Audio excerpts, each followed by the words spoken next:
Hello friends, welcome back. मैं हूं आपका करियर कोच ललित भदौरिया। और फ्रेंड्स, इस ब्लॉग में मैं आपके साथ डिस्कस करूंगा कि किस तरीके से आप सिक्योरिटी गार्ड, सिक्योरिटी ऑफिसर का इंटरव्यू क्रैक कर सकते हैं। स्पेशली यहाँ पर हमारा जो फोकस रहेगा वो गल्फ कंट्रीज की ओपनिंग्स होती हैं या यूरोप में जो इनिशियल लेवल की ओपनिंग्स होती है फ्रेंड्स, जैसे कि सिक्योरिटी गार्ड, सुपरवाइजर या सीसीटीवी कैमरा ऑपरेटर।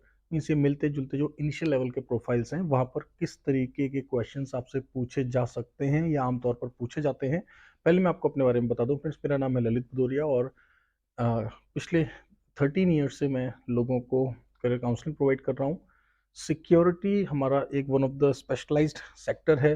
इसके अलावा हम लोग रिटेल, सेल्स, बैंकिंग, बहुत सारे सेक्टर्स में, चाहे वो हेल्थ केयर हो, कैंडिडेट्स को हम असेस करते हैं, गाइड करते हैं, मेंटोर करते हैं और उनको ग्रूम भी करते हैं और करियर के लिए गाइडेंस। इस ब्लॉग में मैं आपके साथ डिस्कस करूंगा किस तरीके से आप दुबई का जो सीरा या अबू धाबी का जो पीएसबीडी सिक्योरिटी का इंटरव्यू होता है, या फिर कतर या फिर किसी और गल्फ कंट्री के लिए, सिंगापुर के लिए या किसी यूरोपियन कंट्री के लिए इनिशियल लेवल की जो सिक्योरिटी ओपनिंग्स होती हैं, आप उसका इंटरव्यू किस तरीके से क्रैक कर सकते हैं, किस तरीके से प्रिपरेशन कर सकते हैं, उससे रिलेटेड बेसिक टिप्स, इंफॉर्मेशन मैं आपको यहाँ पर दूंगा। तो इस ब्लॉग को आप पूरा देखें, चैनल को सब्सक्राइब जरूर कर लें। और इसी नाम से, ग्लॉस्को के नाम से, हमारा टेलीग्राम पर भी एक चैनल है फ्रेंड्स, और फेसबुक पर भी हम लोग हैं ग्लॉस्को के नाम से। देखिए फ्रेंड्स, ग्लॉस्को का मतलब है global skills and competencies.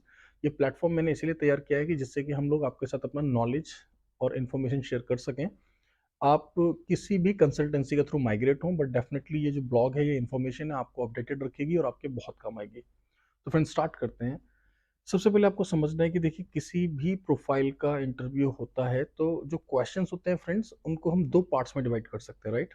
First half में हम उन क्वेश्चंस को रखते हैं जो कि आइस ब्रेकिंग के लिए होते हैं। मतलब जब क्लाइंट आपको देखना चाहता है कि आपकी बॉडी लैंग्वेज कैसी है और आप कितने कॉन्फिडेंट हैं और आपका कम्युनिकेशन स्किल्स कैसा है, तो जिनको हम बोलते हैं जनरल बेसिक क्वेश्चंस, राइट। अब जनरल क्वेश्चंस आमतौर पे कौन से होते हैं? Tell me about yourself, या वो डायरेक्टली आपसे पूछ सकता है tell me about your family, tell me about your hobbies, और आप किस शहर में रहते हैं उसके बारे में बताइए, राइट।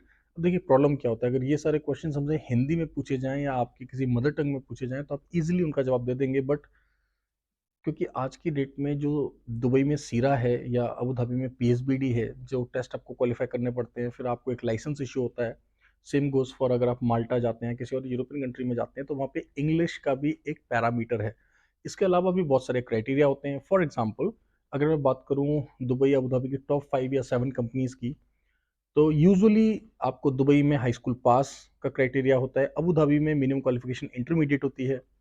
अधिकतर कंपनीज 5 फीट 7 इंचेस या उससे ज़्यादा मांगती हैं। स्पेशली यूएई के अंदर कुछ कंपनीज 5 फीट 6 इंचेस भी ले लेती हैं। और अधिकतर कंपनीज जो होती हैं वो बीएमआई पर फोकस करती है। मींस आपका बॉडी मास जो है वो आपकी हाइट के अकॉर्डिंग एक फिक्स रेशो में होना चाहिए, right. It has to be in the right proportion, all right. तो ये क्राइटेरिया होता है। इसके अलावा आप फिजिकली फिट होने चाहिए। अधिकतर कंपनीज जो है क्लीन शेप कैंडिडेट्स मांगती हैं, आपकी बॉडी पर कोई विजिबल टैटू ना हो और आपका कम्युनिकेशन स्किल्स अच्छा हो। जब मैं बोल रहा हूँ कम्युनिकेशन स्किल्स, तो डेफिनेटली यहाँ पर आपको इंग्लिश तो आना ही चाहिए, लिखना, पढ़ना, बोलना। साथ ही साथ द वे यू स्पीक, आप कितने कॉन्फिडेंट हैं और आप अगर खड़े होंगे या बैठेंगे और जब आप यूनिफॉर्म को पहनेंगे तो आप कैसे लगेंगे। इसके अलावा आपको बेसिक कंप्यूटर का भी नॉलेज होना चाहिए, क्योंकि आजकल जो है ये सीरा के एग्ज़ाम जो होते हैं वो ऑनलाइन होने लग गए हैं। मीन्स सिस्टम के ऊपर बैठना पड़ता है, आपको कंप्यूटर के ऊपर बैठना होता है, तो बेसिक कंप्यूटर नॉलेज होना ज़रूरी है। ऐसा ना हो कि आपको माउस यूज़ करना ही ना आता हो, तो आपको दिक्कत होगा। इसके अलावा आप फिजिकली फिट होने चाहिए फ्रेंड्स, आप डिप्स लगा सकें, रनिंग कर सकें। सीरा पीएसबीडी आप गूगल कर सकते हैं, यूट्यूब पर बहुत सारे ब्लॉग्स हैं, आपको वहाँ पर दिखाया जाता है कि किस तरह से फिजिकल फिटनेस टेस्ट होता है। अगर हम उसको कंपेयर करें हमारे भारत में, जो सेना की भर्ती होती है, आर्मी की भर्ती होती है या रिक्रूटमेंट ड्राइव्स होती हैं, उसका 50% भी नहीं है। मीन्स अगर आप उसकी तैयारी कर रहे हैं तो उससे बिल्कुल कंपेयर ना करें आप। अगर आपको गल्फ या यूरोप जाना है तो बेसिक फिटनेस इज रिक्वायर्ड। इतना कोई टफ आपको तैयारी करने की जरूरत नहीं है। अच्छा होगा अगर आप अपने को खुद ही फिट रखते हैं, तो इससे बढ़िया कोई बात नहीं है। तो बेसिक आप बैकग्राउंड समझ गए हैं। जो एज का क्राइटेरिया है वो आमतौर पे 21 से 40 साल के बीच में होता है। कुछ कंपनीज होती हैं जो, फॉर एग्जांपल, अभी पिछले, मैं अभी बात कर रहा हूँ 2022 में आपसे, और ये महीना चल रहा है अभी अक्टूबर का। तो कुछ कंपनीज ऐसी होती हैं जो 21 साल से लेके 37 साल तक लेती हैं, 21 to 37 ईयर्स लेती हैं। कुछ कंपनीज 24 to 40 ले लेती हैं, तो 19-20 हो सकता है क्राइटेरिया में।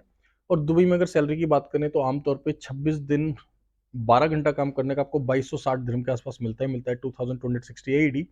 कुछ कंपनीज आपको थोड़ा ज़्यादा देती हैं, कुछ कंपनीज आपको साइट अलाउंस देती हैं, और हर कंपनी की अपनी स्पेशलिटी होती है। जैसे ट्रांसगार्ड का अलग स्पेशलिटी है, वर्ल्ड सिक्योरिटी का अलग स्पेशलिटी है, अरकान ग्रुप का अलग स्पेशलिटी है। ऐसे करके तरह मल्टीपल कंपनीज और भी बहुत सारी अबू धाबी की भी फेमस कंपनीज हैं, दुबई में भी कई सारी ब्रांड्स हैं, और हर एक कंपनी का अपना प्लस पॉइंट होता है और अपना एक स्पेसिफिक क्वालिटी होता है, ब्रांड वैल्यू होता है, जिस वजह से वो कंपनी को क्रिएट किया गया था, राइट। तो ये सब है, और इसके बारे में आपको अगर और जानना है तो आप मेरा जो दूसरा यूट्यूब चैनल है जिसका नाम है कॉन्ट्रा मेंटर्स, आप उसको सब्सक्राइब कर लें। डिस्क्रिप्शन के अंदर मैं लिंक दे रहा हूँ, और टाइम ही टाइम मैं वहाँ पर आपको अपडेट भी करता हूँ कि किन किन कंपनीज के इंटरव्यूज कब और कहाँ पर हो रहे हैं, क्या क्राइटेरिया है, और हम लोग रेगुलर बेसिस पर आपकी तैयारी कराते हैं, काउंसलिंग करते हैं, और आपको इन्फॉर्म भी करते हैं। और ना सिर्फ गल्फ तक, बल्कि अगर आप वहाँ से माइग्रेट होना चाहते हैं यूरोप या किसी और कंट्री में, तो हम आपकी उसमें भी मदद करते हैं। तो फ्रेंड्स, आ जाते हैं अपने कोर एरिया की तरफ। अगर आप इन क्राइटेरियाज को फुलफिल कर रहे हैं, मान लीजिए आपका आमतौर पर सिक्योरिटी का इंटरव्यू फेस टू फेस होता है, या अगर आपका इंटरव्यू ऑनलाइन भी हो रहा है, तो आपने किस तरीके से उसको हैंडल करना है, किन चीज़ों का ध्यान रखना है। देखिए, बेसिक इंटरव्यू टिप्स देने की जरूरत नहीं है, आपको पता ही होगा कि आपने फॉर्मल्स में रहना है, टाइम पर वेन्यू पर पहुंचना है, अपने सभी डॉक्यूमेंट्स का सॉफ्ट कॉपी हार्ड कॉपी लेकर जाना है। अगर ओवरसीज का इंटरव्यू है तो डेफिनेटली आपसे ये उम्मीद करी जाती है कि आप अपना ओरिजिनल पासपोर्ट, वाइट बैकग्राउंड की फोटोग्राफ्स, ये सब कैरी करेंगे, और आपके बाल छोटे हों, बियर्ड आपकी ट्रिम हो, क्योंकि अधिकतर कंपनी जो दुबई या अबू धाबी की हैं वो बियर्ड अलाउ नहीं करते हैं फ्रेंड्स, और बाल भी आपके छोटे होने चाहिए, राइट। लगना चाहिए जैसे कि कोई ऑफिसर, जैसे आपने अगर देखा हो कि आईएमए के ऑफिसर्स कैसे होते हैं, राइट। एक आपका एग्जांपल दे रहा हूँ, या हमारे सीआईएसएफ के जो जवान होते हैं जो आप एयरपोर्ट पर आते हैं, मीन्स एक जवान वाली, एक सोल्जर वाला एक फीलिंग आना चाहिए कि हाँ। और देखिए, एक चीज़ आपको मैं बता दूं कि दुबई अबू धाबी के अंदर जो ये सीरा पीएसबीटी की जॉब्स हैं, they are really extraordinary jobs, right. आप इनको बिल्कुल भी कंपेयर ना करें ऑर्डिनरी सिक्योरिटी गार्ड की जॉब से, क्योंकि यहाँ पर आपको वर्ल्ड क्लास ट्रेनिंग मिलती है। जो सर्टिफिकेशन दुबई में होता है, ये आपको आगे बहुत काम आता है। कल को आपने किसी और कंट्री में माइग्रेट करना है, या दुबई के अंदर ही खुद को अपग्रेड करना है, definitely it is very useful. और आप ये ना सोचें कि सिर्फ 10th पास 12th पास कैंडिडेट ही इन कंपनीज में आते हैं फ्रेंड्स। ग्रेजुएट, पोस्ट ग्रेजुएट, सभी तरह के लोग इन कंपनीज में आते हैं और काफ़ी आगे तक जाते हैं और काफ़ी अच्छा पैसा कमाते हैं। सो फ्रेंड्स, सिक्योरिटी के इंटरव्यूज में सबसे पहले तो उनका क्राइटेरिया होता है। जब आप क्राइटेरिया को फुलफिल करते हैं, उसके बाद आपका इंटरव्यू स्टार्ट होते हैं। अब बात करी जाए ट्रांसगार्ड कंपनी की, या वर्ल्ड सिक्योरिटी या अरकान में भी कई बार रिटर्न एग्जाम हो जाता है। अब रिटर्न एग्जाम मतलब, एग्जाम बोलते ही आप डरे ना कि एग्जाम है तो पता नहीं क्या पूछ लेंगे। बेसिक, देखिए, सिर्फ इसीलिए होता है, वो ये देखना चाहते हैं कि क्या बेसिक सेंटेंसेस फॉर्म कर पाते हैं, आपका सोचने का तरीका कैसा है, आपके अंदर बेसिक सेंस है कि नहीं है, और किसी भी इमरजेंसी में आप कैसे रिएक्ट करेंगे, आपका सोचने का तरीका कैसा है। और साथ ही साथ वो आपका इंग्लिश भी देखना चाहते हैं, आपका हैंड राइटिंग भी चेक करना चाहते हैं, क्योंकि कई बार आपको इंसिडेंट रिपोर्ट बनानी होती है। मतलब थोड़ा टेक्निकल टर्म्स हो गए आपके लिए, जब आप इन डेप्थ सिक्योरिटी के बारे में स्टडी करेंगे। देखिए, यूट्यूब पर सब कुछ है, गूगल पर सब कुछ है फ्रेंड्स, बस आपका इंटरेस्ट होना चाहिए, बहुत कुछ आपको मिलेगा, राइट। कोई आपको जैसे क्रूज के लिए STCW ऐसा कोई स्पेसिफिक कोर्स करने का जरूरत नहीं है। आप फ्रेशर हैं तब भी आप अप्लाई कर सकते हैं। बाकी का ये कंपनीज तो आपको दुबई या अबू धाबी में प्रॉपर ट्रेनिंग देती ही हैं। इंटरव्यू के टाइम में क्लाइंट आपसे एक्सपेक्ट करता है कि थोड़ा तो आप होमवर्क करके आए हों, मतलब ऐसा उसको फील होना चाहिए कि हाँ, आप इंटरेस्टेड हैं, आप इस कंपनी में, इस प्रोफाइल में जाने के लिए जो है पैशनेट हैं, तब जाके वो आपको हायर करता है, राइट। ऐसा नहीं होना चाहिए कि आप अगर ऐसा बोलेंगे कि नहीं नहीं सर, मैं तो सेल्स का बंदा हूँ, मैं तो रिटेल का बंदा हूँ, या तो मैं तो बैंकिंग का बंदा हूँ, ऑप्शन नहीं मिल रहा था, अच्छा सैलरी नहीं मिल रहा था, तो चलो यही कर लेते हैं। अगर आप इस तरह का कोल्ड रिप्लाई देंगे, अगर आपके अंदर पैशन नहीं दिखेगा, एंथुजियाज्म नहीं दिखेगा, तो आपको सिलेक्शन नहीं मिलेगा, राइट। और कोई भी एम्प्लॉयर होता है, आपको मैं कुछ बैकग्राउंड पहले बता दूं, कोई भी एम्प्लॉयर ये चाहता है कि अगर आप इंटरव्यू में बैठ रहे हैं, तो सबसे पहले तो आप 2 साल से पहले घर पर ना आए। मतलब ऐसा वो चाहते हैं, अगर आपको आना पड़े तो ऑफकोर्स आप आ सकते हैं, बट सोचिए अगर कोई कैंडिडेट इंटरव्यू में ये बोलेगा कि सर मुझे आप दुबई लेकर चलो, अबू धाबी लेकर चलो, लेकिन 3 महीने बाद मुझे छुट्टी आना है, तो डेफिनेटली वो 2 बार सोचेगा आपको ले जाने से पहले, चाहे आप कितने भी डिजर्विंग क्यों ना हो। क्योंकि वो यही सोचेगा कि यार ये लौट कर आएगा घर, या वापस जाएगा अभी कि नहीं जाएगा, और पता नहीं कितनी बार आएगा, बार बार आएगा। तो कोई भी जो HR होता है, एम्प्लॉयर होता है, वो इस तरह के कैंडिडेट्स को लेना पसंद नहीं करता है। तो बेसिक क्राइटेरिया तो आपने समझना है। सबसे पहले आपको समझना है कि कंपनी कौन सी है, उनका क्राइटेरिया क्या है, एज का, हाइट का, वेट का, क्वालिफिकेशन का। फिर आपकी इंग्लिश ठीक होनी चाहिए, बेसिक इंग्लिश पे वर्कआउट करें। 50 to 60% इंग्लिश भी आपको आता है तो चलेगा, थोड़ा बहुत ग्रामेटिकल मिस्टेक्स वगैरह आप करते हैं तो दैट इज़ मैनेजेबल। लेकिन ट्रांसगार्ड की अगर बात करें तो ट्रांसगार्ड जो है वो आपका एक रिटन टेस्ट लेती है जिसको हम बोलते हैं ईपीटी, इंग्लिश प्रोफिशिएंसी टेस्ट। उसमें आपको कुछ ग्रामर के क्वेश्चंस आते हैं और एक दो ऐसे के टॉपिक्स आते हैं। तो वो आपने रटना नहीं है, ना आपने कहीं से कॉपी पेस्ट करना है। देखिए, आपने नेचुरल रहना है और जेन्युइनली लिखना है, और उसके लिए आप तैयारी कर सकते हैं। तो आप किसी ट्रेनर से क्लासेस ले सकते हैं। हम लोग भी time to time classes conduct करते हैं, ऑनलाइन क्लासेस, ऑफलाइन क्लासेस। आप हमारी क्लासेस भी ले सकते हैं, बशर्ते आप क्राइटेरिया को फुलफिल करते हो, आपके अंदर पेशेंस हो। और आप देखिए, अगर आप ट्रेनिंग लेकर इंटरव्यू क्रैक करेंगे, ट्रस्ट मी, आप दुबई या अबू धाबी में लैंड करने के बाद भी आगे बढ़ेंगे, क्योंकि आप पहले से ही ट्रेनिंग लेकर आए हैं ना। आप समझिए इस बात को, आप बहुत जल्दी प्रमोट होंगे, आगे बढ़ेंगे, अच्छी लोकेशंस आपको मिलेंगी, क्योंकि आप तैयारी करके आए हैं ना, आपका एक लेवल है। और आप बाय चांस, बाय डिफॉल्ट, किस्मत से, गलती से अगर एक बार रिक्रूट हो भी गए तो आप वहीं पड़े रहेंगे, उसी पोस्ट पर ही टिके रहेंगे। बहुत कम चांस है कि आपका प्रमोशन होगा। क्यों? क्योंकि आपके अंदर टैलेंट नहीं है। आपको प्रमोशन कब मिलता है फ्रेंड्स? आपको प्रमोशन मिलता है जब आप टैलेंटेड होते हैं, आपके अंदर कैलिबर होता है, राइट? तो फ्रेंड्स, किसी भी इंटरव्यू में फर्स्ट 50% जो क्वेश्चंस होते हैं वो तो जनरल क्वेश्चंस होते हैं, जो कि किसी भी इंटरव्यू में पूछे जाते हैं, चाहे वो कॉल सेंटर का इंटरव्यू हो, सेल्स का हो, रिटेल का हो। किस तरह questions? Tell me about yourself, tell me about your hobby, tell me about your family. वैसे तो ये tell me about yourself में ही जो सेल्फ इंट्रोडक्शन होता है उसी में सब कुछ आ जाता है। एंड ट्रस्ट में 90% लोग इसकी भी तैयारी ढंग से नहीं करते हैं, बट आपने तैयारी करके जाना है, बार बार रिहर्सल करके जाना है। Tell me about yourself, right? तो अब जब tell me about yourself का मैंने एक अलग से वीडियो बनाया है, तो प्लीज़ आप उसको देख लें। लास्ट वीडियो है मेरा ग्लॉस को इसी चैनल पर। तो इंट्रोडक्शन कैसे देना है, और भी कई सारे लोगों ने बहुत सारे ब्लॉग्स अच्छे अच्छे बनाए हैं, आप उनको जाके चेक कर सकते हैं। तो आपने अपना बेसिक इन्फॉर्मेशन देना है कि मेरा नाम ये है, मैं यहाँ का रहने वाला हूँ, मेरी वर्क एक्सपीरियंस इतना है, फिर मेरा क्वालिफिकेशन इतना है। और सिस्टमेटिकली हम इसको बताते हैं, जिस तरीके से आप रेज्यूमे में लिखते हैं ना, लगभग उसी तरीके से आप बताते हैं, उसी ऑर्डर में बताते हैं। सबसे पहले अपना नाम, बेसिक डिटेल, अपनी age, then you can talk about your your hobby, you can talk about your work experience. और वर्क एक्सपीरियंस आपने अभी क्या कर रहे हैं, उससे पहले क्या करते थे, और हर एक टॉपिक को पहले समराइज करते हैं। Sir, I have 5 years of work experience, currently I am working as a senior manager, और currently I am working at this position.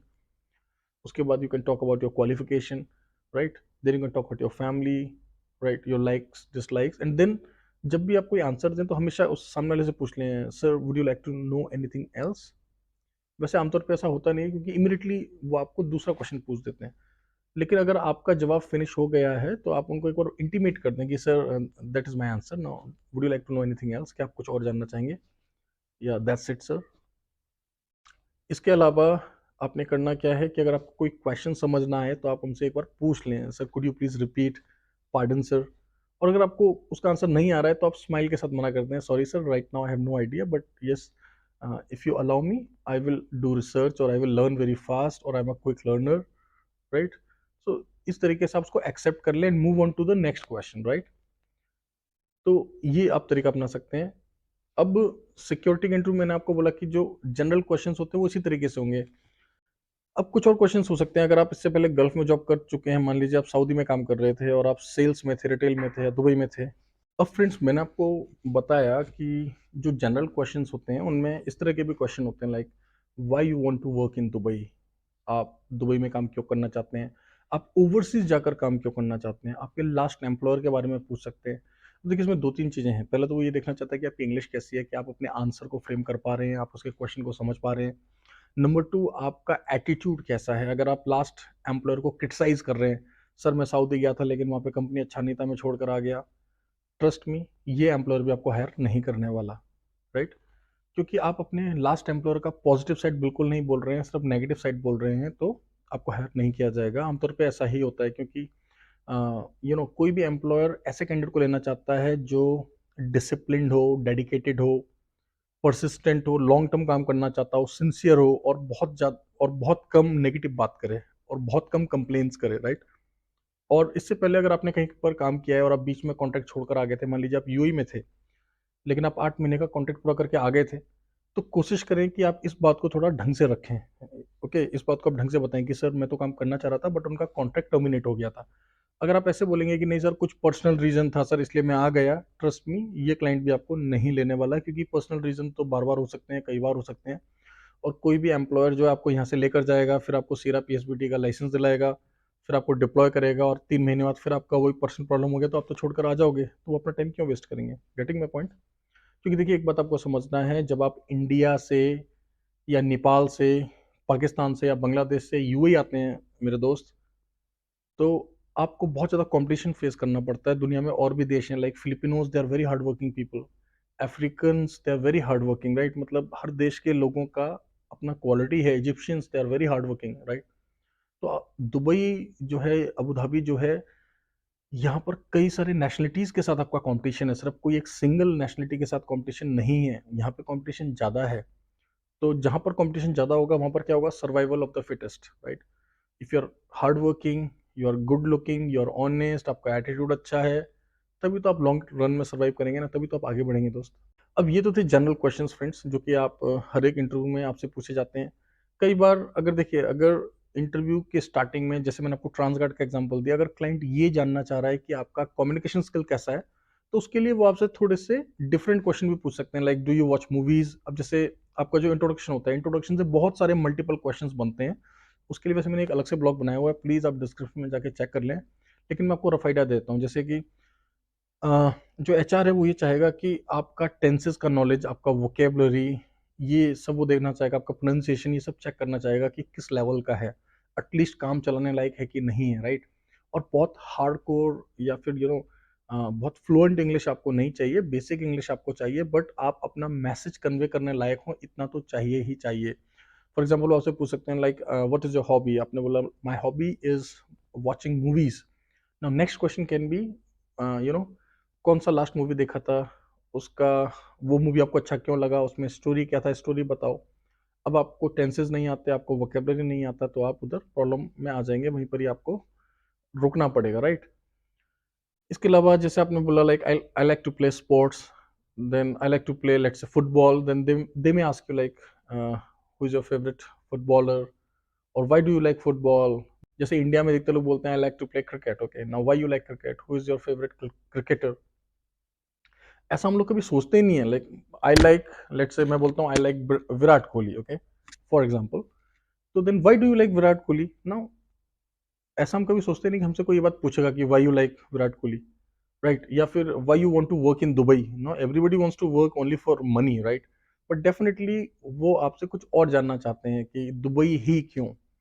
इस तरह के क्वेश्चंस आपसे पूछे जा सकते हैं अगर क्लाइंट आपका लेवल ऑफ इंग्लिश चेक करना चाह रहा है या आपका एटीट्यूड चेक करना चाह रहा है। लेकिन इस तरह के क्वेश्चंस आमतौर पर मैंने देखा है ट्रांसगार्ड सिक्योरिटी या स्पार्क सिक्योरिटी में पूछे जाते हैं। मतलब अपना एक्सपीरियंस बता रहा हूँ, और हो सकता है अगर कल को नए एचआर आ जाएं तो वो डिफरेंट तरीके से क्वेश्चन पूछ सकते हैं। और देखिए फ्रेंड्स, एचआर के मन में क्या है वो समझना इतना आसान नहीं होता है। तो मैं कुछ आपको सिंपल टिप्स दे रहा हूँ कि बेवकूफ़ बनाने का कोशिश ना करें। आपके जैसे 100 लोगों का इंटरव्यू वो 2 घंटे में ले लेते हैं। तो never try to underestimate the person जो आपका इंटरव्यू ले रहा है, वो कभी ना करें। झूठ बोलने का कोशिश ना करें, जितना हो सकता है ऑनेस्ट रहें, एंड बी वेरी प्रिसाइज। ना, प्रिसाइज का मतलब क्या है? आप उतना ही बोलें जितना पूछा गया है, ज़्यादा बोलने का जरूरत नहीं है, और आर्टिफिशियल होने की जरूरत नहीं है। और उनको जो है आप इम्प्रेस करने का कोशिश ना करें। नेचुरली हर कोई अच्छा दिखने का कोशिश करता है इंटरव्यू में। ना मैंने से इम्प्रेस करने का, जैसे कई सारे लोग क्या करते हैं, वो आर्टिफिशियल एक्सेंट डालते हैं जब इंग्लिश बोलने लग जाते हैं। अब उनको पता नहीं होता है कि जैसे वो अमेरिकन एक्सेंट में बोल रहे हैं, ब्रिटिश एक्सेंट में, तो बेसिकली वो एक हलवा बन जाता है, खिचड़ी बन जाता है। तो वो कभी ना करें, क्योंकि कॉल सेंटर का इंटरव्यू नहीं हो रहा है। आप नेचुरल रहें। अगर नेचुरली आपका एक्सेंट इस तरह का है then it's okay, right? Otherwise आप कोई भी आर्टिफिशियलिटी लाने की कोशिश ना करें, वो थोड़ा सा ओवर हो जाता है। और देखिए, जो समरी है ना, जो सार है, क्लाइंट को क्या चाहिए, जो इंटरव्यू लेना है उसको क्या चाहिए, कि सामने वाला बंदा यानी कि आप जो कैंडिडेट हो ना, आप जेन्युइन हो, आप क्राइटेरिया को फुलफिल करते हो। अगर कहीं पर कमी है तो आप सिंसियर हो, ऑनेस्ट हो, नीडी हो, एम्बिशियस हो, आगे बढ़ना चाहते हो, मेहनत से लॉन्ग टर्म काम करना चाहते हो, आपके घर पे कोई प्रॉब्लम नहीं है। प्रॉब्लम कैसा कि आपको हर 3 महीने में आना पड़ेगा, ऐसा कोई प्रॉब्लम नहीं है। ठीक है, नो डाउट अगर कोई इमरजेंसी पड़ेगी, खुदा ना खास्ता, ईश्वर ना करे कि आपको कभी इमरजेंसी पड़े। देखिए, ऐसा तो अनफॉर्चुनेटली तो कभी किसी के साथ भी कुछ भी हो सकता है, बट ऐसा प्लान नहीं होना चाहिए कि आपको हर 3 महीने में आना पड़ता है, 6 महीने में आना पड़ता है, देन डेफिनेटली आपको हायर नहीं करेगा। तो क्लाइंट को बस यही चाहिए कि एक लॉन्ग टर्म काम करने वाला कैंडिडेट, जो कि जेन्युइन है, ऑनेस्ट है, और जो थोड़ा डिजर्विंग भी है, कैपेबल भी है, जिसके अंदर पोटेंशियल भी है। अगर आप फ्रेशर भी हैं तो वो आपको यहाँ दुबई में, अबू धाबी में लाके ट्रेनिंग में डाल के आपको उस लाइक बना देंगे। और ट्रेनिंग कोई बहुत टफ नहीं होती है, बस आप फिजिकली फिट होने चाहिए, आपकी इंग्लिश ठीक होनी चाहिए, बाकी का सब हो जाता है। और आपके अंदर बाकी का आपको पता ही है। देखिए दुबई या अबू धाबी आप आते हैं तो क्या चैलेंजेस आप फेस करते हैं, जैसे गर्मियों में गर्मी ज़्यादा है, इसके अलावा आप बहुत सारी नेशनलिटीज़ के साथ रहते हैं, कई बार आपको खाने का टेस्ट थोड़ा डिफरेंट लगेगा, और आप फैमिली से दूर रहते हैं तो सबसे बड़ा चैलेंज होता है आपका होम सिकनेस। लेकिन अगर आप ये छोटी मोटी चीज़ें अगर आप मैनेज कर लें तो फिर स्काई इज़ द लिमिट। मेरे हिसाब से यूएई जो है ना पहला सीढ़ी है आपका ग्लोबल एक्सपोजर का। अगर आपने यूएई में आप ड्राइविंग लाइसेंस बना लें, सिक्योरिटी का लाइसेंस ले, कुछ भी कर लें, ट्रस्ट में बहुत ईजी है यहाँ से माइग्रेट करना यूरोप, कनाडा या कहीं और, या फिर यूएई के अंदर भी आप लॉन्ग रन में ग्रो करना चाहते हैं। It's a wonderful country, trust me guys, it's a wonderful country, कोई कमी नहीं है यहाँ पर। जो मेहनती है, जो आगे बढ़ना चाहता है, चाहे कतर हो चाहे यूएई हो, कोई कमी नहीं है इन देशों में। मैं 12-13 साल से यहाँ पर हूँ। बस आपका एम्प्लॉयर अच्छा होना चाहिए। नाउ रिमेंबर, आपका एम्प्लॉयर अच्छा होना चाहिए। मैं यहाँ पर बात कर रहा हूँ सेमी गवर्नमेंट सिक्योरिटी कंपनीज की, राइट? जैसे कि अरकान है, वर्ल्ड सिक्योरिटी है, ट्रांसगार्ड, ये टेस्टेड कंपनीज हैं। स्पेशली अगर आप सिक्योरिटी के डेजिग्नेशन में जा रहे हैं तो आपको कोई ज़्यादा चैलेंजेस नहीं आते। कभी कभार हो सकता है कि आपको लोकेशन डिफरेंट मिल गई या फिर आपको वर्किंग आवर्स डिफरेंट मिल गए, अदरवाइज 90% केसेस में मैंने कंप्लेंट्स नहीं सुना है कैंडिडेट का, राइट? तो ये तो था बेसिक पार्ट। अब इसके अलावा कई बार वो आपसे सिक्योरिटी से रिलेटेड क्वेश्चंस पूछ देते हैं। अब सिक्योरिटी से रिलेटेड क्वेश्चंस कौन से होते हैं, वैसे तो बहुत इन डेप्थ क्वेश्चंस भी हो सकते हैं, लेकिन क्योंकि आप फ्रेशर हैं या आपने इंडिया में ही थोड़ा बहुत काम किया है तो आपसे इतना ज़्यादा पूछेंगे नहीं, बट फिर भी आपको थोड़ा सा होमवर्क करके जाना अच्छा रहेगा। अब मैं आपको कुछ सिंपल क्वेश्चन बता देता हूँ, like what are the roles and responsibilities of a security officer. अब वो सिक्योरिटी गार्ड या सिक्योरिटी ऑफिसर कुछ भी वर्ड बोल सकते हैं कि क्या रोल्स एंड रिस्पॉन्सिबिलिटी होती हैं सिक्योरिटी ऑफिसर की। इसके अलावा आप सिक्योरिटी ऑफिसर क्यों बनना चाहते हो, आप सिक्योरिटी में अपना करियर क्यों बनाना चाहते हो। अब इन सारे क्वेश्चंस का आपने ना बहुत ही एक जेन्युइन आंसर देना है, because I wanted to go into army but I could not make my career in army, but this in this security company I will get a good salary, Dubai is a good country. And अब मान लो world security country, तो आप बोलेंगे world security is a multinational company and I really want to make my career in this company, I would like to stay here for a reasonable time. अब आप Dubai क्यों आना चाहते हैं, because Dubai is a world renowned place, right? I want to get some international exposure. Okay, so I like UAE. अब ऐसा मत बोलना because my friends live in Dubai, now this is a वेग answer. Okay, मेरे को बुर्ज खलीफा देखना है, ऐसा आंसर नहीं दे सकते आप। ऑफ कोर्स ये सारे अट्रैक्शंस हैं, तो मीन्स जो भी आप आंसर दें थोड़ा सा जेन्युइन, मैच्योर्ड, इन डेप्थ लगना चाहिए। हल्का फुल्का बात ना करें, ऐसा बात ना करें उसको लगे यार बच्चों वाली बात कर रहा है, बहुत ही यू नो इलॉजिकल बात करें, ऐसा नहीं लगना चाहिए। इसके अलावा कुछ बेसिक टर्मिनोलॉजी होती है। देखिए जब भी आप किसी काम में जाते हैं ना, हर चीज़ का एक बेसिक टर्मिनोलॉजी होता है, कुछ बेसिक टर्म्स होते हैं, कीवर्ड्स होते हैं। फॉर एग्जांपल अगर आप हार्डवेयर नेटवर्किंग का काम करते हैं कंप्यूटर का, तो आपको कॉन्सेप्ट आने चाहिए कि माउस क्या होता है, मॉनिटर क्या होता है, हार्ड डिस्क क्या होती है, राइट? एक एग्जाम्पल दे रहा हूँ। ऐसे ही अगर आप ड्राइवर हैं तो आपको कुछ ये पता होनी चाहिए। तो सिक्योरिटी वालों को कुछ बेसिक टर्मिनोलॉजी तो पता होनी चाहिए ना। सिक्योरिटी का बंदा ऐसा नहीं हो सकता कि सर मुझे नहीं पता कि फायर एक्सटिंग्विशर होता कैसा है और लगता कैसा है। अब आप बेसिक तो पढ़ के आ जाएं कि फायर क्या होता है ना। Sometimes they ask you such questions, what is fire, बोलोगे भाई आग तो आग ही है। अब ऐसा जवाब नहीं दे सकते आप। या आपसे पूछ लिया कि आप दुबई क्यों आना चाहते हो, अब आप उसको तो नहीं पूछोगे कि साहब आप भी तो इंडियन हो, आप भी तो मान लो इस कंट्री से हो, आप क्यों फिर दुबई में हो। आप क्वेश्चन क्रॉस क्वेश्चनिंग नहीं कर सकते, राइट? तो आपको उसको जस्टिफाई करना पड़ेगा sir, because UAE is a nice country और वहाँ पे बहुत सारी अपॉर्चुनिटीज़ हैं, it's a land of opportunities, plus world security तो दुबई के अंदर ही है, इंडिया में तो है नहीं। और मेरे को जो ईजिली पॉसिबल है वो दुबई जाना है। और दुबई क्योंकि बेस है वर्ल्ड सिक्योरिटी का या ट्रांसगार्ड का या अरकान का या जो भी कंपनी का आप इंटरव्यू दे रहे हो, तो दिस इज हाउ आप अपने आंसर को जस्टिफाई भी कर सकते हो, राइट? सो एंड बहुत सारे लोग वहाँ पे, बहुत सारे इंडियन सक्सेसफुली काम कर रहे हैं कई ईयर्स से। तो सर मुझे पूरा उम्मीद है मैं जाके उधर मेहनत करूंगा, आगे बढ़ूंगा, and it's a good company to grow, to learn. इस तरह से आप अपने आंसर को जस्टिफाई कर सकते हैं। देखिए एज सच कोई मतलब हार्ड एंड फास्ट रूल नहीं है कि मैं आपको बोल दूं बस ये क्वेश्चन होगा तो यही जवाब देना। बस मैं आपको एक रफ आइडिया देना चाह रहा हूँ कि आप क्या बोल रहे हैं, और मैं इसीलिए कोई आंसर्स को रीड आउट नहीं कर रहा हूँ। अदरवाइज लोग करेंगे क्या, वो मेरा वीडियो को पॉज कर करके वो रट लेंगे, अच्छा फायर मतलब fire is a chemical reaction. Of course fire is a chemical reaction, right? Then there is a triangle of fire, कि फायर को होने के लिए क्या क्या चाहिए। अब ये आप गूगल से नोट्स को डाउनलोड कर लो। कुछ नोट्स मैं अपने टेलीग्राम चैनल पर, ये क्वेश्चंस मैं टेलीग्राम चैनल पर डालूंगा ग्लॉस्को के, आप प्लीज जाके चेक कर लेना, ओके? और फेसबुक पर, यूट्यूब पर फॉलो करना है। सिर्फ सिक्योरिटी नहीं, और भी चीज़ों की मैं आपको इंफॉर्मेशन देता रहूँगा फ्री ऑफ कॉस्ट। आप कॉन्ट्रा मेंटर्स के थ्रू जाएं, हमारे थ्रू जाएं, नथिंग लाइक इट, ठीक है? हमें बहुत खुशी होगा। लेकिन अगर आप इंडिया में किसी भी कंसल्टेंसी के थ्रू जाते हैं, नो प्रॉब्लम, आपको एक अच्छा करियर मिलेगा। I am more than happy, right. हमारी नॉलेज कुछ तो काम आएगी आपके। और भाई इस बार गल्फ नहीं जा पाए हमारे थ्रू तो कोई बात नहीं, अगली बार यूरोप चले जाना या कहीं और चले जाना। और कुछ ना हो पाए तो कम से कम हमारी कंपनी को प्रमोट जरूर करना प्लीज। हाँ, कुछ तो हमारा ध्यान रखना। कुछ और क्वेश्चंस होते हैं सिक्योरिटी से रिलेटेड जो मैं आपको बता दूं कि थेफ्ट क्या होता है, राइट। व्हाट इज थेफ्ट ना, थेफ्ट चोरी आपको पता ही है, राइट।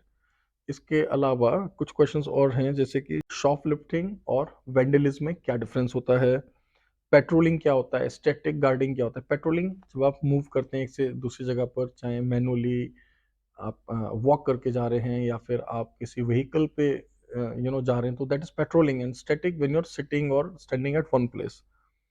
नाउ कुछ और कीवर्ड्स होते हैं जैसे कि एसओपी क्या होता है, स्टैंडर्ड ऑपरेटिंग प्रोसीजर, पीपी क्या होता है, पर्सनल प्रोटेक्टिव इक्विपमेंट्स, राइट। आपसे पूछा जा सकता है कि एक सिक्योरिटी ऑफिसर का पीपी किट में क्या क्या होता है, राइट। तो एक सिक्योरिटी गार्ड क्या क्या पहनता है अपनी सेफ्टी के लिए, वो सब आप लिख सकते हैं। सीसीटीवी का फुल फॉर्म क्या है, राइट। और ईसीपी क्या होता है, एंट्री चेक पोस्ट। और आपको इमरजेंसी रिपोर्ट कैसे बनाई जाती है, इमरजेंसी रिपोर्ट के क्या की पॉइंट्स होते हैं। तो बड़ा सिंपल सा आंसर है उसका, सॉल्ट। आप कीवर्ड याद कर लें, situation, activity, location, time, right. और इस तरह से मतलब बहुत सारे क्वेश्चंस हैं। मैं आपको कुछ नोट्स दूंगा, आप उनसे आइडियाज लें please. As it is copy paste मत कर देना। आप 100 लोग इंटरव्यू में अपियर होंगे और 100 के 100 एक ही जैसा लिखेंगे तो फिर क्या होगा, आप समझ सकते हैं। Now, what are the various functions? What are the various responsibilities of a security guard? ये बहुत ही कॉमन क्वेश्चन है, पूछा जाता है। What is fire? How many types of fire is there? What is fire extinguisher? Right? What is metal detector? अब आप बोलोगे यार मेटल डिटेक्टर तो मेटल डिटेक्टर होता है, नहीं। अब आपको उसका थ्योरी बताना है। मेटल डिटेक्टर एक डिवाइस है जिससे कि हम मेटेलिक ऑब्जेक्ट्स को, स्पेशली हिडन ऑब्जेक्ट्स को डिटेक्ट करते हैं, पता लगाते हैं। उसके नाम में ही उसका डेफिनेशन है ना। जैसे फायर एक्सटिंग्विशर के नाम में ही उसका डेफिनेशन है यार। एक डिवाइस है जिससे हम फायर को एक्सटिंग्विश करते हैं, बुझाते हैं, right, to put off the fire. Now ABCD class होती है। अब इलेक्ट्रिक फायर है तो कौन सा वाला यूज करते हैं, CO2 वाला फायर एक्सटिंग्विशर यूज करते हैं। अब फायर एक्सटिंग्विशर को यूज करने के क्या स्टेप्स होते हैं वो आपको समझना है, राइट। There are 4 steps. क्या स्टेप्स होते हैं सारा डिस्क्रिप्शन में दे रहा हूँ, अपना टेलीग्राम पे लिख रहा हूँ, प्लीज चेक कर लें। अब कुछ थोड़े से हायर लेवल के क्वेश्चन आ सकते हैं कि अगर आप 3 साल बाद अपने आप को कहाँ देखना चाहते हैं, आपकी स्ट्रेंथ क्या है, आपकी वीकनेसेस क्या है, इस तरह के क्वेश्चंस भी आपसे पूछे जा सकते हैं। अगर आप बहुत अच्छा इंटरव्यू कैरी ऑन कर रहे हैं, वैसे आमतौर पे वर्ल्ड सिक्योरिटी में इतने सारे क्वेश्चंस मैंने देखा नहीं है पूछते हुए। 2 मिनट्स, 3 मिनट्स, 5 मिनट्स में वो, देखिए, इतना क्वेश्चंस क्यों नहीं पूछते हैं इसका मतलब ये नहीं है कि उनको क्वालिटी नहीं चाहिए यार। जो HRs है ना, वो इतने एक्सपर्ट हैं, वो आपके बोलने से पहले 50% जजमेंट तो पहले ही बना लेते हैं। फिर वो आपसे बस देख रहे होते हैं कि जो जजमेंट बनाया है वो सही है कि गलत है, मतलब जैसा मैं सोच रहा था बंदा वैसा ही है कि नहीं। Because your looks also matter, आपका पर्सनैलिटी, फिजिक, आपका ऑरा, पर्सोना कैसा है भाई, वो भी तो। आप यूनिफॉर्म में लगोगे कैसे, है ना। आप BMI के हिसाब से ठीक लग रहे हो कि नहीं, फिजिकली फिट हो कि नहीं, वो तो देखिए एक एक नज़र में पता पड़ जाता है कि बंदा जो है कितना फिजिकली फिट है, कितना कॉन्फिडेंट है। आप आई टू आई कॉन्टेक्ट रख रहे हैं कि नहीं, स्माइल कर रहे हैं कि नहीं, आपके बॉडी लैंग्वेज कैसा है। तो इस तरीके से वो आपको इजिली जज कर लेते हैं, कुछ क्वेश्चंस पूछ लेते हैं, एंड देन वो लोग जो पोटेंशियल कैंडिडेट होते हैं उनको पिक कर लेते हैं। अब इसके अलावा नेचुरली अगर आपने इंडिया में जब बाउंसर काम किया है, या आप एक्स NCC हैं, या फिर आपने आर्मी में काम किया है, डेफिनेटली इसका एक एडवांटेज आपको मिलता है। But criteria is everything, criteria पर हमेशा ध्यान रखें। अब अगर लिखा है कि दुबई के लिए 10th पास चाहिए तो चाहिए ही चाहिए, अबू धाबी के लिए 12th पास चाहिए तो चाहिए ही चाहिए। एज का क्राइटेरिया चेंज नहीं होता, अधिकतर कंपनी टैटूज वालों को लेती नहीं है, राइट। इसके अलावा टैटूज जब मैं बोल रहा हूँ तो ध्यान रहे विजिबल टैटूज, मतलब आपके आर्म्स पर ना हो और आपके नेक पर ना हो, राइट। बाकी अगर बॉडी में कहीं और है तो चलेगा। और अगर आपने टैटू नहीं बनाया तो फ्रेंड्स प्लीज मैं आपसे रिक्वेस्ट करता हूँ, ना बनाए तो बेहतर है, ये शौक क्यों पालना आपको। इसके अलावा फिजिकली आप फिट होने चाहिए, डिप्स लगा सकें, रनिंग वगैरह कर सकें, राइट। और आपका मेडिकल होता है, देखिए मेडिकल के लिए मैं अलग से एक ब्लॉग शूट करके डालूंगा, क्योंकि बहुत सारे कैंडिडेट मेडिकल्स में फेल होते हैं। अधिकतर जो हमने नॉर्थ इंडिया में देखा है, अधिकतर जो मैंने अपने कैंडिडेट्स का देखा है वो ये है कि अधिकतर जो लोग स्मोक ज़्यादा करते हैं या जिनको पहले TB हुआ था, मतलब चेस्ट पे स्पॉट्स की वजह से बहुत सारे लोग आउट होते हैं। क्योंकि जिनके चेस्ट पे स्पॉट्स आ रहे होते हैं उनको वैसे कोई बीमारी होती नहीं है, पहले कोई उनका हिस्ट्री रहा होता है, लेकिन आज के टाइम वो फिट होते हैं। बट आपको पता है UAE के अंदर क्या होता है, अगर आपके चेस्ट पे स्पॉट भी आ रहा है, आपको कोई इन्फेक्शन नहीं है, कोई बीमारी नहीं, फिर भी वो लोग आपको लेते नहीं है, वीज़ा रिफ्यूज़ कर देते हैं। गम का मेडिकल्स में भी ऐसा ही होता है, राइट। हर कंट्री का अपना एक अलग क्राइटेरिया होता है, थोड़ा सा डिफरेंस होता है 5 to 10% हर एक कंट्री का। तो कई बार इस तरह की प्रॉब्लम्स आती हैं, तो कोशिश करें कि आप स्मोक ना करें, ज़्यादा ड्रिंक ना करें, नॉन वेज खाएं तो साफ सुथरा खाएं, मतलब ये सब आप समझते ही हैं। आप एक कैंडिडेट हैं, पढ़े लिखे हैं, समझदार हैं, आप जो है अगर ओवरसीज का प्लान कर रहे हैं तो ये सब आपको बेसिक चीज़ें पता ही होंगी कि किस तरीके से खुद को फिजिकली फिट रखना है। आप नेचुरली थोड़ा एक्सरसाइज करें, रनिंग करें, वॉकिंग करें, कोई भी स्पोर्ट्स को खेलें या जिम जाएं, कुछ भी करें, बट योगा करें, बट अपने आप को फिट रखें। इंग्लिश पर अपना वर्कआउट करें, थोड़ा ऑनलाइन सीखें या कहीं क्लासेस ज्वाइन कर लें। और सबसे बेस्ट तरीका है आप हमें कंसल्ट कर लें, हमारी सर्विसेज लेने, सब कुछ आपको अंडर वन अम्ब्रेला मिल जाएगा। सिंगल विंडो सिस्टम है हमारा। आपका असेसमेंट, आपका ट्रेनिंग, आपका गाइडेंस, ओके, आपका माइग्रेशन, प्लेसमेंट, ग्रोथ, सब कुछ we will handle. Okay, will take care of. Okay guys, time to time हम लोग बहुत सारे इंटरव्यूज कराते रहते हैं, प्रिपरेशन भी हम लोग कराते हैं, इंटरव्यूज भी ऑर्गेनाइज कराते हैं, और जब आप प्लेस हो जाते हैं उसके बाद आगे कैसे बढ़ना है उसमें भी आपको गाइड करते हैं। बट हम सिर्फ गाइड कर सकते हैं, हम सिर्फ मेंटोर कर सकते हैं, और उसका भी हम लोग चार्जेस लेते हैं। Nothing is free in this world. Okay, मेहनत आपने करनी है, करियर आपका है, पैशन, हार्डवर्क आपका रहेगा। सो उम्मीद करता हूँ फ्रेंड्स ये ब्लॉग आपको अच्छा लगा होगा। डिस्क्रिप्शन में कुछ डिटेल्स मैं दे रहा हूँ, कुछ क्वेश्चंस, एक नॉर्मल क्वेश्चंस दे रहा हूँ। इस बात की कोई गारंटी नहीं है कि यही क्वेश्चन आएगा या यही आंसर सही है, बट येस 70 to 80% केसेस में ये क्वेश्चंस आपके काम पक्का आएंगे, इतना मैं आपको एश्योरेंस दे सकता हूँ। टेलीग्राम चैनल को जरूर सब्सक्राइब कर लें, ग्लॉस्को का और कॉन्ट्रामेंटस दोनों का। वहां पर भी मैं बहुत सारे नोट्स आपके साथ शेयर करूंगा। कुछ पुराने वीडियोस की रिकॉर्डिंग मैंने करके रखी हुई है। कुछ पुराने वीडियोस हैं, जब इन सिक्योरिटी कंपनीज के इंटरव्यूज हो रहे थे, तो आपको उससे भी एक आइडिया मिल जाएगा कि किस तरीके से इंटरव्यू में पहले आपका हाइट नापा जाता है, फिर वेट नापा जाता है जब सिक्योरिटी का इंटरव्यू होता है, तो उससे भी आपको एक आइडिया मिलेगा। तो आप पुराने वीडियोस भी मेरे चेक कर लें, मैं डिस्क्रिप्शन में कुछ वीडियोस के लिंक दे रहा हूँ। और इसके अलावा फ्रेंड्स, और भी आपको कोई अच्छा जेन्युइन यू नो आपको कोई भी जेन्युइन कंटेंट मिलता है, देखिए मैं आपको बताऊं तो मैं कई सारे यूट्यूब पर ब्लॉगर्स को देख रहा हूँ। देखिए मैं खुद को ब्लॉगर नहीं बोलता, क्योंकि मैं तो करियर कंसल्टेंट हूँ भाई, this is my profession. Okay, मैं सिर्फ लाइक्स बढ़ाने के लिए ये ब्लॉग नहीं बना रहा हूँ, राइट। और आपने देखा होगा मैं जो भी सैलरी बोलता हूँ, जो भी काम बोलता हूँ, वो होता ही होता है। अब उसमें आप किसी को अच्छा लगेगा, नहीं लगेगा, कम लगेगा, ज़्यादा लगेगा, किसी को अच्छा लगेगा, बुरा लगेगा, बट जो भी बोलता हूँ वो रियल ही बोलता हूँ, क्योंकि ये काम है मेरा। मैं कभी भी आपको ऐसी चीज़ नहीं बोल सकता जो पॉसिबल नहीं है, राइट, कि सैलरी ज़्यादा बता दूँ या काम कुछ और बता दूँ। Getting my point. बाकी का तो पर्सन टू पर्सन डिफर करता है, और कई बार ऐसा नहीं है कि हमारे सारे काम बहुत अच्छे होते हैं। कई बार 5 to 10% केसेस में एम्प्लॉयर्स, कई बार मैनेजमेंट चेंज होता है तो थोड़ा सा इश्यूज आते हैं, या लोकेशन अच्छी नहीं मिली, और कई जगहों पर हमारे भी एक्सपीरियंसेस अच्छे नहीं रहे, एज पर एक्सपेक्टेशंस नहीं रहे। बट फिलहाल जो ये सेमी गवर्नमेंट सिक्योरिटी कंपनीज हैं ये अच्छी है फ्रेंड्स, जैसे ट्रांसगार्ड है, वर्ल्ड सिक्योरिटी, अरकान है। कोई प्रॉब्लम नहीं है आज के डेट में, पिछले 8-10 साल से मैं देख रहा हूँ कोई प्रॉब्लम नहीं है। इन कंपनीज के अंदर कोई प्रॉब्लम नहीं आता है अगर आप सिक्योरिटी में जाते हैं इन कंपनीज के अंदर, राइट। अबू धाबी में भी कुछ बहुत अच्छी कंपनीज हैं, आप आंख बंद करके जा सकते हैं, कोई प्रॉब्लम नहीं होने वाला, राइट। तो फ्रेंड्स ये था सिक्योरिटी के इंटरव्यू की प्रिपरेशन से रिलेटेड मेरा एक ब्लॉग, एक कोशिश आपका थोड़ा मोटिवेशन बढ़ाने का। देखिए ज़्यादा टेंशन लेने का जरूरत नहीं है कि भाई मेरे को तो सिक्योरिटी के क्वेश्चंस आते नहीं है, मुझे तो टेक्निकल नॉलेज है नहीं।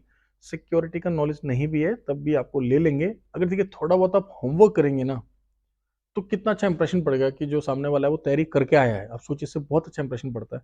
सोचिए आप इंटरव्यू के दिन एक कैंडिडेट है जो फॉर्मल्स में आया, क्लीन शेव करके, और दूसरा बंदा ऐसे कैजुअल्स में चप्पल डाल के आ गया, स्लीपर्स पहन कर आ गया, तो डिफरेंस आएगा ना।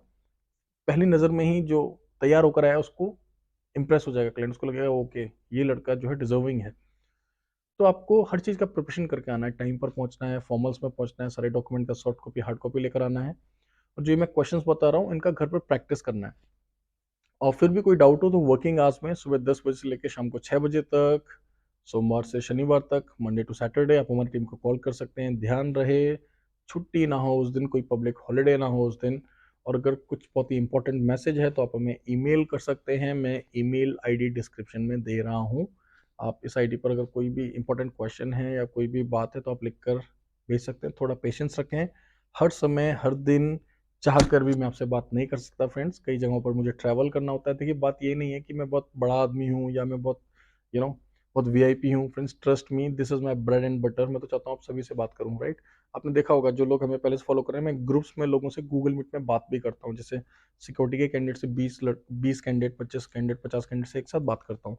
लेकिन फ्रेंड्स आप सोचिए ना, ये पॉसिबल नहीं है ना। कई हज़ार लोग हैं, आप लोग इतने सभी लोग, आपका इतना प्यार मिल रहा है हमें, आपका इतना साथ मिल रहा है, लेकिन मेरी खुद की पर्सनल कुछ लिमिटेशंस हैं फ्रेंड्स, राइट? तो उन सबका मुझे ध्यान रखना होता है। तो आप कोशिश करें कि अधिकतर चीज़ें आप मेरे स्टाफ से ही पूछ लें वर्किंग आवर्स में। डिस्क्रिप्शन के अंदर मैं कॉन्टैक्ट नंबर्स दे रहा हूँ।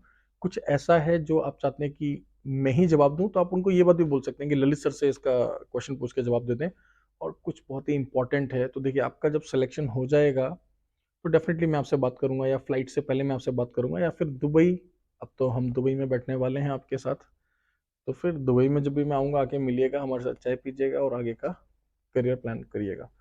तो thank you very much guys, इस ब्लॉग को पूरा देखने के लिए। उम्मीद करता हूँ ये ब्लॉग आपके बहुत काम आएगा और इस तरीके से आप हमारे साथ बने रहेंगे। Thank you very much.